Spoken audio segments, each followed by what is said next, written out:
चलिए भाई, पिछले वीडियो में डिस्कस किया था addition of vector and different types of vector.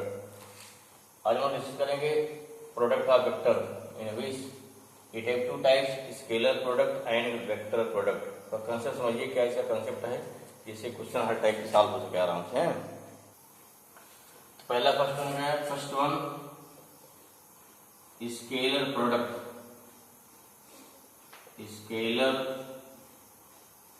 Product इसमें सिंपल होता है, when two vector quantity are multiplied and then we obtain a scalar quantity। ठीक है, अगर हम दो वेक्टर क्वांटिटी को मल्टीप्लाई कर रहे हैं तो इससे क्या मिल रहा है, हमको स्केलर क्वांटिटी मिल रही है, then it is known as scalar product of vector. For example, simple example है, जिसे बोलते हैं फोर्स इनटू क्या होता है डिस्प्लेसमेंट इक्वल टू क्या होता है work done. This force and displacement, force is a vector quantity, displacement is vector quantity and work done is scalar quantity. This means force and displacement both are vector and work done is the scalar quantity। ठीक है, in case of vector product क्या होता है, in case of vector product two vector quantity are multiplied and then we obtained also vector quantity. यहाँ क्या हो गया, यहाँ आपके पास दो वेक्टर क्वांटिटी होगी और उसको मल्टीप्लाई किया जाएगा, क्या मिलेगा हमको फिर मिलेगा वेक्टर क्वांटिटी। जैसे तब force into perpendicular distance equal to क्या होता है टॉर्क। तो थोड़ा जानते हैं डिटेल में कि स्केलर प्रोडक्ट कब और कैसे लगाएंगे। पहले देखो, पहला क्वेश्चन क्या होता है कि when we multiply these two vector quantity then why direction is omitted. Direction खत्म क्यों हो जा रही है, वो सिंपल लॉजिक है। फिजिक्स की जो लॉजिक है कि if any work is done then we have get some result. ठीक है, अगर कोई काम कर रहे हैं तो उससे क्या होना चाहिए, हमको कुछ रिजल्ट मिलना चाहिए। अगर रिजल्ट नया मिल रहा है तब तो आपको एग्जिस्ट करेगा, रिजल्ट नया नहीं मिल रहा है तो एग्जिस्ट नहीं करेगा। जैसे फॉर एग्जाम्पल इसे हम बोलते हैं क्या, डब्ल्यू इक्वल टू क्या हो गया, मान लीजिए एफ इंटू एस। ठीक है, अगर हम किसी वॉल पर मान लीजिए फोर्स लगा रहे हैं if it have some displacement then it have some work done. अगर मान लीजिए है डिस्प्लेसमेंट नहीं हुआ तो उसमें कंडीशन में कोई वर्क डन नहीं होता है। तो ऐसे ही बात करते डायरेक्शन की, तो यहाँ हम जिस डायरेक्शन में फोर्स लगाते हैं, डायरेक्शन जिस डायरेक्शन में फोर्स लगाया मान लीजिए डायरेक्शन ऑफ फोर्स, और इसमें जो डिस्प्लेसमेंट हो रहा है वो भी उसी डायरेक्शन हो रहा है जिस डायरेक्शन में हमारा फोर्स है। मीन्स क्या, इसी डायरेक्शन में यहाँ पे डिस्प्लेसमेंट भी हो रहा है। यहाँ since force and displacement both are in same direction there is no new direction for the work done. यहाँ क्या है, वर्क डन की कोई नई डायरेक्शन नहीं है, इसलिए वर्क डन क्या मान लिया गया, वर्क डन मान लिया गया स्केलर क्वांटिटी। वहीं अगर निकालते हैं टॉर्क तब क्या होता है, टॉर्क में मान लीजिए क्या, जैसे हो गया एक्सिस ऑफ रोटेशन, यहाँ से रोटेट करता है, रोटेट करेगा। अगर रोटेट करेगा तो उस कंडीशन में क्या होता है कि during rotation this is the force, इधर फोर्स हो गया, इधर हो गया परपेंडिकुलर डिस्टेंस, इसके रोटेशन के ईच एंड एवरी पॉइंट पर it have change direction and F into R. Also torque क्या, टॉर्क की वैल्यू एफ से डिफरेंट होगी, आर से डिफरेंट होगी, साथ साथ डायरेक्शन भी इसके हमेशा चेंज होती जाती है। दैट्स वाई उसको क्या बोलते हैं, उसे बोलते हैं वेक्टर प्रोडक्ट। एक और डिफरेंस है जानिए, स्केलर प्रोडक्ट जहाँ पे होगा दो फिजिकल दो vector quantity are applied in the same direction. ठीक है, अगर दो वेक्टर क्वांटिटी अप्लाइड कहाँ हो रही, सेम डायरेक्शन में, मानिए उसका जो ऑपरेशन हो रहा है क्या, अगर सेम डायरेक्शन हो रहा है, जो इनका इफेक्ट आ रहा है उससे कोई डायरेक्शन चेंज नहीं हो रही है, तो वहाँ हमेशा आएगा क्या वहाँ हमेशा आता है स्केलर प्रोडक्ट। जैसे और कोई एग्जांपल लीजिए, जैसे आप पढ़ते हैं कि पावर ना, जैसे पावर होती है, पावर इक्वल टू क्या होता है, फोर्स इनटू वेलोसिटी। देखिए जिस डायरेक्शन में हम फोर्स लगाएंगे जो ऑब्जेक्ट होगी उसकी वेलोसिटी उसी डायरेक्शन में इंक्रीज होगी। दैट्स व्हाई फोर्स इनटू जो करेंगे फोर्स इनटू वेलोसिटी, ये मान क्या है जो है कि पावर आएगी ना। तो पावर इक्वल टू क्या होता है फॉर्मूला, पावर इक्वल टू होता है W अपॉन T होता है। W क्या होता है, F into S upon T। F हमारा फोर्स हो गया, S क्या वेलोसिटी हो गई। ठीक है, तो इसका देखिए फोर्स एंड वेलोसिटी, फिर क्या है पावर, हमारी फोर्स क्या है vector quantity and here power is the scalar quantity. तो इस प्रकार से क्या है, स्केलर हो गया। तो स्केलर में इतना ध्यान देना है कि जो दोनों वेक्टर क्वांटिटीज हैं अगर उनका operation in the same direction हो रहा है, in that case both product is scalar, मैंने दोनों कैसा एक ही डायरेक्शन में या लीनियर हो रहा है, तो इसे क्या बोलेंगे, उसका इफेक्ट क्या आएगा, the effect of both vector in the same direction then this going on scalar product. उसमें क्या वेक्टर में क्या होता है डिफरेंस, वेक्टर क्वांटिटी में इसी के नाम क्या है, वेक्टर का नाम से बोलते हैं कर्ल प्रोडक्ट, क्या बोलते हैं, कर्ल प्रोडक्ट बोलते हैं, ठीक है ना, या बोलते हैं कर्ल वेक्टर होगा। कर्ल मीन्स क्या हो गया, जो चीज रोटेट करे, जो चीज घूमे, ठीक है।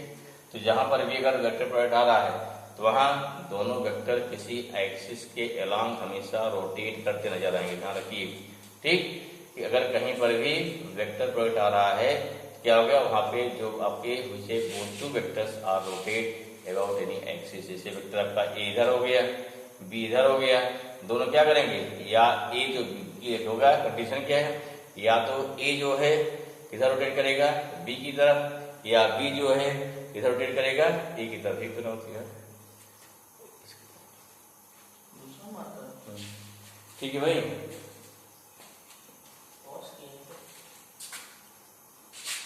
मान लीजिए मान लीजिए क्या, जैसे मान लीजिए हमारे पास दो मार्कर हो गए, अगर मान लीजिए वेक्टर ए है, वेक्टर बी है, अब क्या करें, ये रोटेट कराई हूँ, अगर यूँ चल रही हो तो चल रहे ऐसे घूम रहे हैं या ऐसे घूमेंगे, तो आपको देखना क्या है, ओनली देखना है कि डायरेक्शन ऑफ रोटेशन, ठीक है। मान लीजिए नहीं जरूरी दोनों क्या परपेंडिकुलर है, दोनों ऐसे भी सोचते, किसी एंगल से सोचते हैं। अब ध्यान देना है कि वेक्टर ए मान लीजिए है, वेक्टर बी है, तो जो रोटेशन कैसे होगा, रोटेशन चाहे जिस प्लेन में हो, जैसे हो गया हॉरिजॉन्टल प्लेन हो गया, ऐसा हो सकता है, वर्टिकल प्लेन में भी ऐसा हो सकता है, ऐसा भी, ठीक है ना। लेकिन दोनों वेक्टर एक दूसरे से क्या हुए, किसी एक्सिस के अलावा रोटेट करेंगे, ध्यान रखना है इसको, ठीक है ना। अब ध्यान देना कि ए रोटेट कर रहा है बी की तरफ, कि बी रोटेट कर रहा है ए की तरफ, नंबर एक। दूसरी का ध्यान देना क्या कि इनका रोटेशन कैसा है, एंटी क्लॉकवाइज है कि क्लॉकवाइज है। अगर कोई भी ऑब्जेक्ट, कोई भी दो ऑब्जेक्ट या सिंगल ऑब्जेक्ट अगर वो रोटेट करेगी किसी एक्सिस के अलावा, तो उसका रोटेशन केवल दो टाइप होगा, या तो एंटी क्लॉकवाइज होगा या तो क्लॉकवाइज होगा, ठीक है ना। अब अगर क्या है, अगर रोटेशन उसका एंटी क्लॉकवाइज है तो उस कंडीशन पे कैसा होता है, वो प्रोडक्ट जो होगा पॉजिटिव, और अगर उसका रोटेशन कैसा है, एंटी क्लॉकवाइज है, तब क्या होता है, नेगेटिव। ये तो सिंपल देखने की।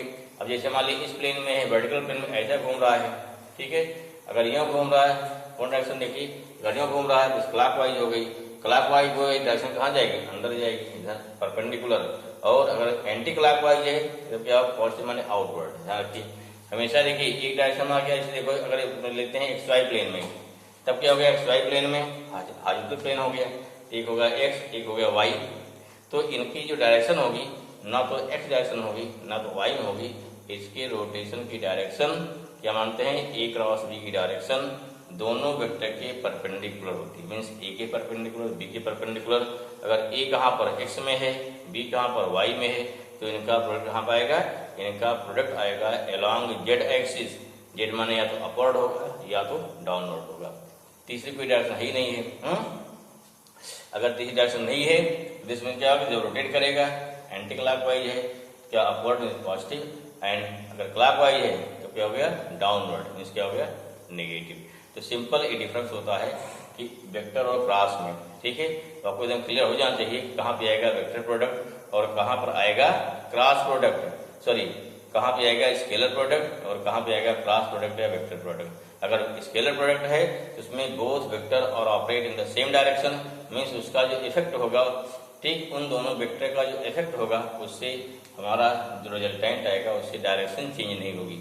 लेकिन जो क्रॉस प्रोडक्ट होगा उसमें दोनों वेक्टर एक दूसरे के अलांग क्या हो गया, आपस में किसी एक्सिस के अलांग वो घूम रहे होंगे या रोटेट कर रहे होंगे, इतना सा अंतर है। अब कोई क्वेश्चन पढ़ेंगे आप देखिए, जो क्वेश्चन सर्कुलर मोशन होंगे, जो क्वेश्चन रोटेशनल मोशन होंगे, उसमें कहीं अगर प्रोडक्ट आ रहा है, ठीक है, इन दोनों चैप्टर में अगर कहीं पर भी प्रोडक्ट आएगा तो वो सभी प्रोडक्ट कैसा होगा, वो सारा का सारा प्रोडक्ट जो होगा वो होता है क्रॉस प्रोडक्ट, ठीक है। बाकी और जो प्रोडक्ट का जो अगर प्रोडक्ट का इफेक्ट कैसा है, बाकी अगर प्रोडक्ट का इफेक्ट सेम डायरेक्शन में है तो वहाँ क्या होता है स्केलर प्रोडक्ट। तो ये आपका डिफरेंस हो गया, मेजर डिफरेंस कि what is the difference between scalar product and vector product, और इसमें डायरेक्शन क्यों गायब होती है। ठीक है भाई। चलिए अब यहाँ अगर लेते हैं इसका मैथमेटिकल फॉर्म, तो ध्यान रखिए जैसे मान लो सपोज दैट इधर क्या वेक्टर ए हो गया, ये वेक्टर ए हो गया, ये वेक्टर बी हो गया, इधर वेक्टर बी हो गया। अब क्या करना है, एंगल यहाँ थीटा हो गया, तो क्या जाएगा कुछ कंडीशन पे हमें इन दोनों की डायरेक्शन को सेम करना है। अब चाहे करिए ए को बी की तरफ या बी को ए की तरफ, किसी की तरफ से ए ने हमेशा बी को ए पे लाना है। ठीक, आपको दोनों रुचता होना चाहिए। अब बता रखे अगर मान लीजिए बी को आर ला रहे हैं ए तरफ, यहाँ इसके दो कंपोनेंट नहीं हो जाएंगे, यहाँ क्या हो जाएगा इसका दो कंपोनेंट। अब देखो हमारा एक्स एक्सिस हो गया, बी आ रहा है इसी तरफ, यहाँ क्या हो जाएगा, यहाँ हो गया बी कॉस थीटा हो जाएगा, इधर क्या हो गया बी साइन थीटा हो जाएगा। यहाँ ए का मैग्नीट्यूड कितना हो गया, ए हो गया। तो जब यहाँ क्या vector A and B cos theta both are lies in the same direction, अगर दोनों सेम डायरेक्शन हो गया तो इस कंडीशन पे जैसे एफ और एस या एफ और D are lies in same direction, तो वहाँ क्या किया था हमने, वहाँ W equal to F into D कर दिया था। तो दैट्स वाई यहाँ क्या हो जाएगा vector A dot vector B equal to बोलते हैं mod of A vector mod of B into होता है कॉस थीटा, या कितना हो गया लिख सकते हैं vector A dot vector B equal to क्या सोचते हो ई बी कॉस थीटा। ठीक है, ई बी कॉस थीटा हो गया। तो सिंपल हमारी वैल्यू होगी, कोई दिक्कत नहीं, कर लेंगे इसको। तो होता है ई बी कॉस थीटा। ऐसे ही मान लीजिए इसको यूँ करते हैं तो भी डाउट नहीं होती भाई। मान लीजिए वेक्टर ए इधर है, वेक्टर बी इधर है, हम कंपाउंड कैसे कराते हैं, बी कराते हैं इधर, तब क्या होता है अगर बी हमारा ए इधर आ रहा है तो यहाँ क्या होता है, तब यहाँ होता है ए कॉस थीटा, तब क्या होता है ए कॉस थीटा। एक कंपोनेंट का बी की तरफ, दूसरा क्या हो गया, दूसरा हो गया परपेंडिकुलर, जो क्या होता है जो होता है ए साइन थीटा। अभी देखो इसका कंपोनेंट कहाँ ले जाए, इसकी तरफ ले जा रहे हैं, और इस एक्सिस के पैर क्या परपेंडिकुलर हमारा ये हो गया, इसलिए क्या हो गया इसका कंपोनेंट क्या इधर जाएगा ए कॉस थीटा, इधर जाएगा ए साइन थीटा। अब क्या हो गया, अब इसका स्केलर प्रोडक्ट कहाँ जाएगा, इधर जाएगा। ठीक है, कहाँ जाएगा, इधर जाएगा। जैसे मान लीजिए क्या है, जैसे कोई ब्लॉक है, ठीक है, उसको हम बहुत तेज खींचे इस टाइप से, या इसको मतलब खींच रहे हैं ना, तो इसमें क्या हो गया जो इफेक्ट देखेंगे इस बात से, तो हमारा क्या है कि उस फोर्स का या जो हमारे दोनों वेक्टर हैं दोनों का इफेक्ट किधर हो रहा है उसी डायरेक्शन में क्या हो गया दोनों के कंपोनेंट ले जाएंगे। ठीक है, ये हमारा क्या हो गया, this is the scalar product of two vector के क्या हो गया मैथमेटिकल डेफिनेशन। ओके, नेक्स्ट क्या हो जाएगा इसके बाद देखिए इसमें हमारा क्या mathematical definition A dot B equal to A B cos theta. अब यहाँ से आ जाएगा, यहाँ से आपका आ गया कॉस थीटा इक्वल टू क्या हो गया vector A dot vector B upon क्या हो गया मॉड ऑफ ए और मॉड ऑफ बी, और सिंपल हो गया vector A dot vector B upon कितना हो गया ए बी। मीन्स अगर कहीं पर आपको दो वेक्टर के बीच एंगल निकालना है तो एक बार जरूर ट्राई करिए, उसके कई रूल हैं लेकिन एक बार ये भी ट्राई करिए, दिस एंगल में B obtained by dot product in this way. ध्यान रखिएगा ट्रिक सीखना कि कब कौन सा क्वेश्चन जो है सॉल्व करेंगे। मीन्स कहीं पर क्या दो वेक्टर के बीच क्या निकालना है, एंगल निकालना है, तो वहाँ ट्राई करेंगे how we can find the angle. Means वहाँ with help of dot product we can find the angle between two vector. Formula हमारा हो गया। ठीक है, चलिए आगे बढ़ते हैं। इसकी क्या क्या प्रॉपर्टीज है देखिए भाई, इसकी कौन कौन सी प्रॉपर्टीज हैं, प्रॉपर्टीज ऑफ, ठीक उस पर नोट मिलेंगे हमको, ठीक है ना, properties of scalar product of vector, ठीक है ना, ऑफ वेक्टर। कौन कौन सी प्रॉपर्टीज है, पहला नंबर वन फर्स्ट क्या है, this follows commutative law A dot B equal to B dot A, कोई डिफरेंस आपको नहीं होगा, सिंपल सा है। ए डॉट बी क्या हो जाएगा A B cos theta, B dot B क्या हो गया B dot A B A cos theta. अब चाहे लिखिए 4 इंटू 3 चाहे 3 इंटू 4, मतलब एक ही होता है। दैट्स वाई ये क्या फॉलो करता है, ये फॉलो करता है कॉम्यूटेटिव लॉ, कहीं से मिल जाता है कोई दिक्कत नहीं है, ठीक है ना। क्या हो गया, ये हो गया कॉम्यूटेटिव लॉ। प्रूव नहीं करना जानते रहे कि कैसे आता है प्रूफ, इसका बता दिया हमने आपको। दूसरा क्या होता है, अगर आपको ऐसा दे दिया जाए ए डॉट बी प्लस सी, यहाँ क्या सिंपली हो जाएगा ए डॉट बी प्लस क्या हो जाएगा बी डॉट सी, इसे क्या बोलते हैं, हाँ कॉम्यूटेटिव लॉ क्या बोलते हैं इसे भाई, इसे बोलते हैं एसोसिएटिव लॉ बोलते हैं ना, इसे क्या होता बोलते हैं एसोसिएटिव लॉ, ठीक है ना, इससे नहीं एसोसिएट नहीं बोलेंगे, इसे बोलते हैं डिस्ट्रीब्यूटिव होगा ना, डिस्ट्रीब्यूशन हो रहा है ना, ए का बी साथ डिस्ट्रीब्यूशन बोलते हैं डिस्ट्रीब्यूटिव लॉ, डिस्ट्रीब्यूटिव लॉ। चलिए हैं हो गया हमारा, उसके बाद क्या हो जाएगा फिर आगे जो प्रॉपर्टी है कि मान लीजिए क्या हो गया नेक्स्ट प्रॉपर्टी हमारी है कि अगर मान लीजिए A dot B equal to zero, ये इंपॉर्टेंट है जीरो, देन क्या होता है if vector A perpendicular to vector B, simple है ना, तो इसमें क्योंकि यहाँ क्या हो जाएगा अगर परपेंडिकुलर हो गया तो सिंपलाइज है थीटा इक्वल टू जीरो हो गया, अगर थीटा जीरो हो गया यहाँ क्या होता है A dot B equal to कितना होता है A B cos theta equal to कितना आएगा A B cos zero, sorry क्या कॉस 90, यहाँ थीटा 90 हो जाएगा ना 90 डिग्री, तो थीटा 90 डिग्री हो गया, जैसे कितना हो गया A B cos 90 equal to zero आ जाएगा। नेक्स्ट क्या है अगर मान लीजिए क्या दो वेक्टर पैरेलल हैं, if vector A parallel to vector B, then क्या हो जाएगा then A dot B equal to इतना हो जाएगा product of their magnitude means equal to हो गया mod of A into mod of B, और सिंपली क्या हो जाएगा A into B if to vectors are parallel, ठीक है। नेक्स्ट क्या हो जाएगा भाई अगला अगर मान लीजिए क्या है यहाँ लेते हैं ए dot product for orthogonal unit vector, क्या हो गया dot product of orthogonal unit vector, उसमें क्या हो जाता है अगर सेम टाइप है तो इसे क्या बोलते हैं dot product of orthogonal unit vector, इसमें क्या होता है नंबर वन अगर सेम टाइप के हैं इसे बोलते हैं I dot I equal to J dot J equal to K dot K equal to कितना हो गया 1, दूसरा क्या होता है I dot J equal to क्या हो गया J dot K equal to हो गया के डॉट आई इक्वल टू कितना होता है 0, ठीक है, तो हमारे इसका हो गया ऑर्थोगोनल यूनिट वेक्टर हो गया, ये हो जाएगा, ठीक है। नेक्स्ट क्या है प्रॉपर्टी, एक होता है क्रॉस, ये होता है कि डॉट ट्रिपल प्रोडक्ट होता है, ठीक है ना, जिसे मान क्या दिया गया इसमें से ए डॉट, ठीक है ए डॉट बी क्रॉस सी दिया था ए डॉट बी क्रॉस सी, ऐसा कुछ कर दिया जाए, तो यहाँ सिंपली क्या होता है इसे बोलते हैं ए बी सी, इसलिए सिंपल क्या लिखा जाता है ए बी सी, अब निकालते क्या है अगर 3 वेक्टर्स हैं आपको दिखाना कोलिनियर, क्या दिखाना है 3 वेक्टर्स है कोलिनियर हैं, इसको दिखा दिया क्या होता है ये होता है डॉट प्रोडक्ट, और कैसे दिखाएंगे अगर कोलिनियर है तो निकाल लिए भाई, हाँ तो अगर यहाँ इफ है vector A vector B and vector C are क्या कोलिनियर, तब क्या निकालेंगे तो उसका आर कोलिनियर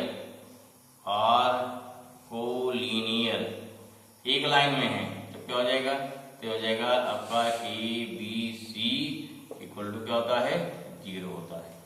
और अगर वाले इसो क्या करता है, इसो क्या करेगा ए डॉट बी क्रॉस सी, हाँ इसो क्या करता है, इसो करता है एरिया ऑफ, जैसे मान लीजिए क्या तीनों साइड किसी क्यूबाइड के साइड हैं तो एरिया क्या समझेगा क्यूबाइड से, ठीक है ना, क्यूबाइड शो करेगा एक, कैसे निकालेंगे इसको देखिए अगर vector A B C star से दिया है मान लीजिए तो कितना हो जाएगा यहाँ हो गया ए एक्स, यहाँ हो गया ए वाई, यहाँ हो गया ए जेड, ये हो गया बी एक्स, निकालते हैं डिटर्मिनेट सेम वही B X B Y B Z C X C Y C Z, ठीक है। अब क्या निकाल देंगे इसका, अब सीधे का देखो पहले क्या ए एक्स लेंगे क्या बचेगा B Y C Y B Z C Z बचेगा प्लस बी ए वाई लिया तब क्या बचेगा, तब हमारा आ जाएगा B Z B Z C Z हो जाएगा, और क्या हो गया बी एक्स, और क्या हो गया सी एक्स, ठीक है। प्लस क्या, प्लस लेंगे ए जेड, तब क्या बचेगा, तो हो जाएगा बी एक्स सी एक्स, तो क्या हो गया बी वाई सी वाई। वो सिंपल देखो अभी क्या है, अब यहाँ से कर देंगे तीनों का क्रॉस मल्टीप्लिकेशन, ठीक है। इससे क्या मिल जाएगा, तो इससे मिल जाएगा इसका, इसी बोलते हैं क्या, इसी बोलते हैं डॉट ट्रिपल प्रोडक्ट भी बोलते हैं इसी को, ठीक है। क्या बोलते हैं, इसी बोलते हैं डॉट ट्रिपल प्रोडक्ट। कितना हो जाएगा ये, अगर देखिए एक्स लिया इसका इंटू इससे, माने बी वाई इंटू सी जेड माइनस सी वाई इंटू क्या हो गया बी जेड हो गया, प्लस ए वाई लिया कितना हो गया बी जेड इंटू सी एक्स, बी एक्स इंटू सी जेड हो जाएगा, प्लस ए जेड लिया बी एक्स इंटू सी वाई, बी वाई इंटू सी एक्स, ये फार्मूला हो गए। तो इतने बहुत सारे फार्मूले किसके हैं, ये सारे फार्मूले हमारे हो गए for dot product of vector, okay ना। एक प्रॉपर्टी इंपॉर्टेंट प्रॉपर्टी से बोलते हैं इट सेल्फ डॉट प्रोडक्ट, उसका भी काफी यूज होता है। प्रॉपर्टी कितनी हुई, 6 हुई, प्रॉपर्टी हुई 7 हो गई, चलो 7 देखो, प्रॉपर्टी नंबर 8, प्रॉपर्टी नंबर 8 ये क्या देखिए, तो अगली प्रॉपर्टी क्या 7 देखिए, 7 क्या ऐसे बोलते हैं it self product of vector, of itself माने क्या है, या जो बोलते हैं इटसेल्फ डॉट प्रोडक्ट, क्या बोलते हैं स्केलर प्रोडक्ट या डॉट प्रोडक्ट, ठीक है ना। क्या होता है, अगर किसी वेक्टर को उसी से इंटू कर दें, vector A dot vector A, इसका मान हो गया ए इंटू कितना होता है cos 0 ना, क्योंकि ए का एंगल ए के साथ कितना हो जाएगा 0 एंगल हो जाएगा 0 डिग्री, दैट्स वाई कितना आ गया, तो यहाँ आ गया A dot A equal to कितना होगा ए स्क्वायर। इसका यूज क्या होगा भाई, इसका यूज भी होता है निकालने में एंगल, अगर मान लीजिए दो वेक्टर बीच एंगल निकालना, कोई दो वेक्टर प्रूव करना है तो वहां भी इसका यूज होता है, ठीक है। तो हमें देखना जो इसकी प्रॉपर्टीज है, इन प्रॉपर्टीज का यूज क्या होता है, उसके अकॉर्डिंग क्वेश्चन को सॉल्व किया जाता है। चलिए पहले कुछ देखते हैं, इसके न्यूमेरिकल देखते हैं, ठीक, कुछ टाइम पे फिर बढ़ते हैं आगे क्रॉस प्रोडक्ट पे, ओके ना।